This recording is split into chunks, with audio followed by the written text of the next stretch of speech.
Hi, welcome to another object talk at the Allen Memorial Art Museum. My name is Emelia Duserick, and I'm an art history and environmental studies major in the class of 2023 here at Oberlin College and a docent at the museum. I'm going to be talking about one of the modern works of art in our collection by the vibrant abstract painter Joan Mitchell. Now, first, I want to invite you to close your eyes and listen to the sound I'm about to play. I'm going to play it twice. But first, I want you to listen with your eyes closed. Pay attention to any colors or feelings that come to mind as you listen to the sounds.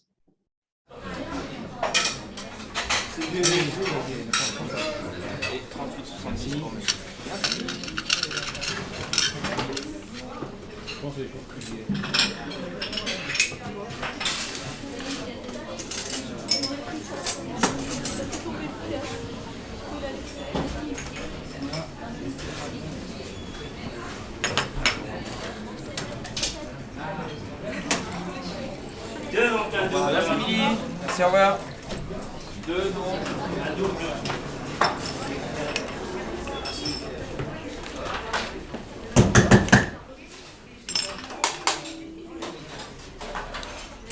You can open your eyes now. What associations came to mind when you heard that sound? Warmth, liveliness, maybe conversation? I'm going to play the sound again, but now this time I want you to listen with your eyes open.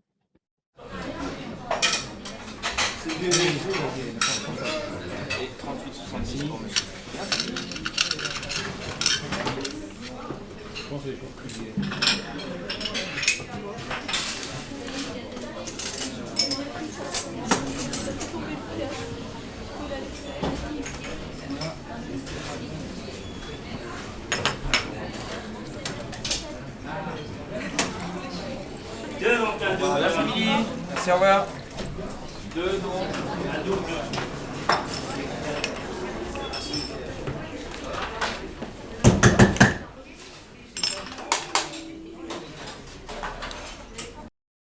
This oil on canvas painting was done in 1955 during a formative year for Mitchell, marking her departure from landscapes inspired by Mexico, Europe, and the Midwest. From the mid-1950s and on, Mitchell began to take more inspiration from urban spaces. Café visually depicts the sensory equivalent of an urban Parisian cafe, placing focus on curvilinear brushstrokes with a busy and chaotic theme throughout. A key facet of Mitchell's work is that most of her paintings indirectly emulate landscapes and cityscapes. She applied paint with such a resounding force that when first looking at a piece, one may lose focus from the painting's subject. Her titles, however, ground us once again. This is definitely the case in Café. When I first looked at the painting, without reading the label, I didn't realize that it was a scene meant to depict a physical, tangible, and specific location. However, once I read the label and learned a bit more about the piece, the title made sense, with the dense, cacophonous, swirling lines of color that appear to evoke the sound of lively, warm conversation, punctuated with the ambient sounds of a cafe. To further understand and accurately describe Mitchell's piece, let's dive into analyzing the visual elements of the painting. Heavy oil paint gives the painting a weighty look, anchoring the piece in a deep navy blue center composed of 3 inverted triangles. The work of art is abstract, with my eye immediately going toward the center, then moving out to the lines filling the rest of the canvas. The composition is anchored by its dense center with individually fragmented lines throughout. The sweeping brushstrokes throughout the piece are linear and free, overlapping at points to create blended hues. This use of brushstroke and line makes the piece feel chaotic, much like the sound in a crowded cafe.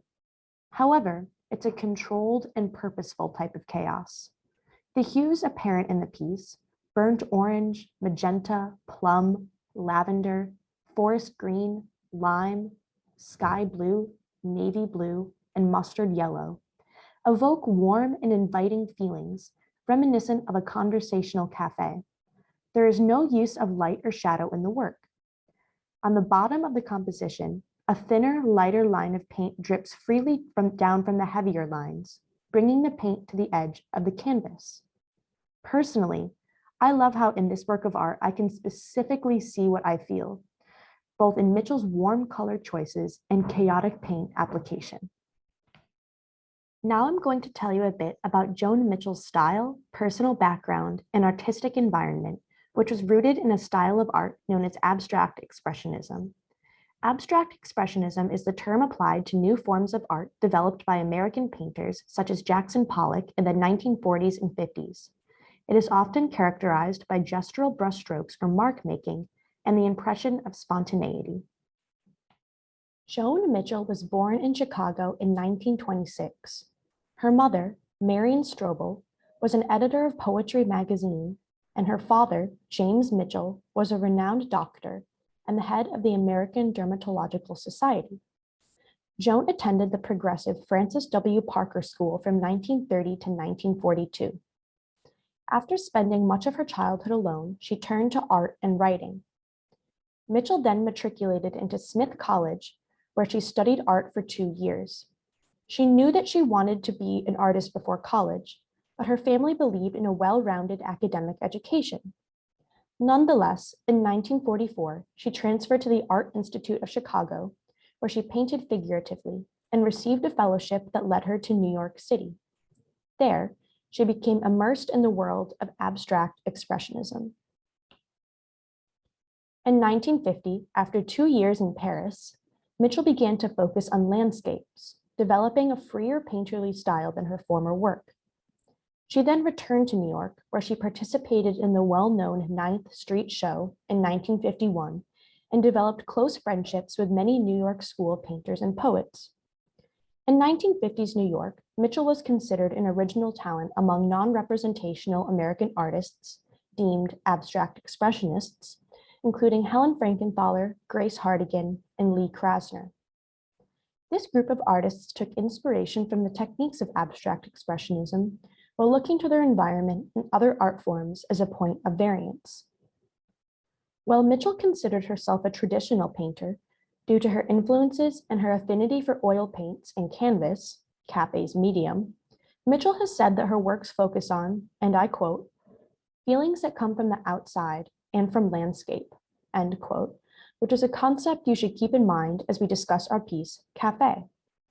She was inspired by music, poems, and dogs specifically. In 1972, Mitchell held her first solo museum exhibition in Syracuse, New York. In 1974, she showed at the Whitney Museum of American Art.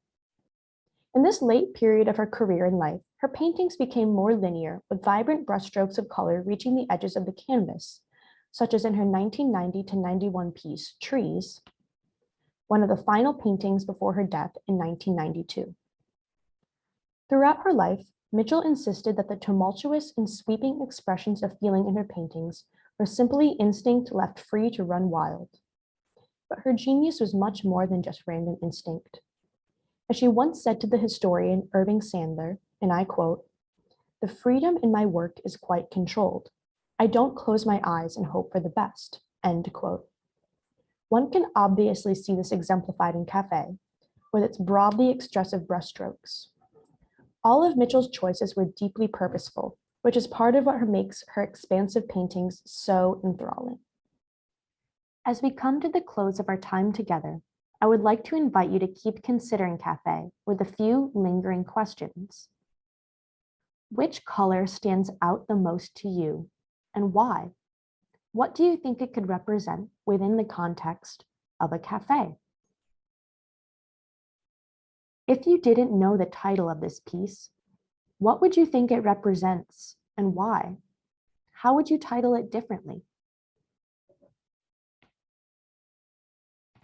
I am continuously drawn to this work of art by its hidden layers and thematic depth. What it evokes, the sound and feeling of a café, may not be immediately evident, but after studying the painting and spending time with it, I am able to realize its multitude of thematic layers and artistic elements. I love it because I still notice new ideas and details whenever I sit down with Café. I hope this short talk has also given you a better understanding of Joan Mitchell's Café and the creativity behind it, as well as a brief introduction to abstract expressionism right here in the Allen's own collection. Mitchell was a bold artist, one of the best colorists of her generation, and we are fortunate to have such a beautiful painting in our collection. Thank you so much for joining me today.